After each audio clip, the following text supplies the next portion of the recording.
अखेर महायुती सरकारचं खाते वाटप जाहीर।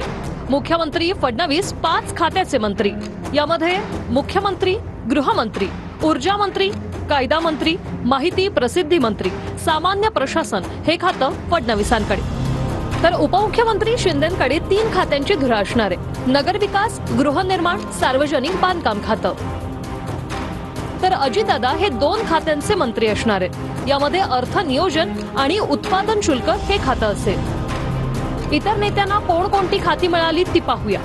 चंद्रशेखर बावनकुळेंकडे महसूल, राधाकृष्ण विखे पाटलांकडे जलसंधारण, गोदावरी कृष्णा खोरे, हसन मुश्रीफांकडे वैद्यकीय शिक्षण खातं, चंद्रकांत पाटलांकडे उच्च व तंत्र शिक्षण खातं, गिरीश महाजनांकडे जलसंधारण खाते, गुलाबराव पाटलांकडे पाणी पुरवठा खातं, गणेश नाईकांकडे वन खातं, दादा भुसे यांच्याकडे शालेय शिक्षण खातं, संजय राठोड हे माती व पाणी परीक्षण मंत्री असतील, धनंजय मुंडे हे अन्न व नागरी पुरवठा मंत्री असतील, मंगल प्रभात लोढा कौशल्य विकास रोजगार मंत्री असतील, उदय सामंत यांच्याकडे उद्योग आणि मराठी भाषा हे खातं आलेलं आहे।